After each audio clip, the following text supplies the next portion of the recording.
রাধে রাধে। সবাইকে আমার নমস্কার, অনেক ভালোবাসা।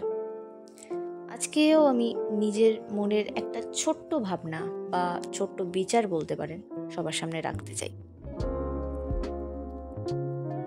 এই বিষয়টা দিয়ে আমরা সকলেই পরিচিত। আমাদের সকলের জীবনের সাথে ওতপ্রোতভাবে জড়িয়ে রয়েছে বিষয়টি। প্রথমেই বলে দিই, কোনো জায়গা থেকে কপি পেস্ট করা না, পুরোটাই নিজের চিন্তা ভাবনা। যদি কারোর আগে থেকে খারাপ লেগে থাকে তাহলে sorry, I am very sorry. চলুন তাহলে শুরু করা যাক। জেলাসি, হ্যাঁ, জেলাসি যাকে আমরা বাংলায় ঈর্ষা বলে থাকি। এটা যে কোনো সম্পর্কে হতে পারে। কখনো জেলাসির কারণে সম্পর্কে নতুন অধ্যায় শুরু হতে পারে, আবার কখনো কোনো অধ্যায়ের সমাপ্তিও ঘটতে পারে। সাধারণত জেলাসি দু রকমের হয়। প্রথম, আমাদের প্রিয় মানুষকে অন্য কারোর সাথে বেশি কথা বলতে দেখলে, বেশি সময় কাটাতে দেখলে আমাদের প্রিয় মানুষকে অন্য কারোর সাথে সহ্যই করতে পারি না, এবং তার সামনে আমরা সেটা অ্যাকসেপ্টও করি, বা একরকম বলতে পারেন সে আমাদের এক্সপ্রেশন দেখে বুঝে যায় যে আমরা কতটা জেলাস ফিল করছি। আর দ্বিতীয়, এটা একটু কমপ্লিকেটেড। ঠিক একইভাবে আমরা আমাদের পছন্দের মানুষটাকে অন্য কারোর সাথে সহ্য করতে পারি না, কথা বলতে দেখলে, বেশি মিশতে দেখলে। কিন্তু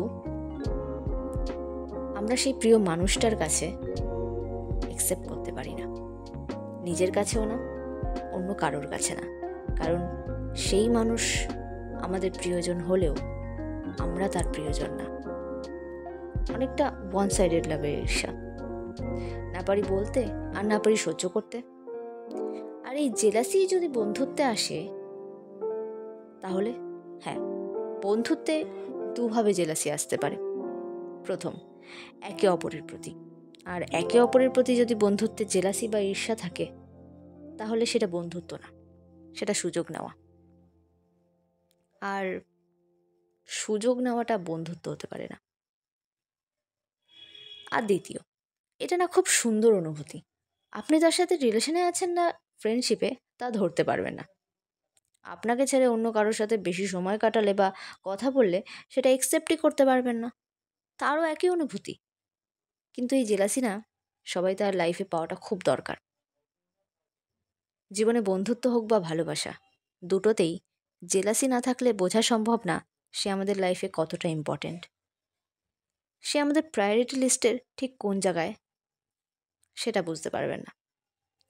সম্পর্কে ভালোবাসা থাকলে সেখানে জেলাসি তো থাকবেই, আর সেই সম্পর্কে বিশ্বাস থাকলে তা রয়ে যাবে চিরকাল। ওই যে বলে না, বিশ্বাস ভালোবাসার ভিত। ভিতই যদি নড়বড়ে হয়ে যায় তাহলে সম্পর্ক তো ভেঙে পড়বেই। প্রথমে বিশ্বাস করতে শিখুন, তারপর ভালোবাসুন। দেখবেন সব সম্পর্কই তখন খুব সুন্দর হয়ে যাচ্ছে। শুধু সম্পর্কই না, চারিদিকটা খুব সুন্দর হয়ে যাচ্ছে। ভালোবাসায় সঠিক হয়ে থাকলে সব ঠিক হয়ে যায়, তখন কোনো কিছুই আর ভুল লাগে না। সবশেষে, জেলাসির কারণে কনফেস হয়ে যাওয়া সম্পর্কগুলো সব থেকে সুন্দর হয়।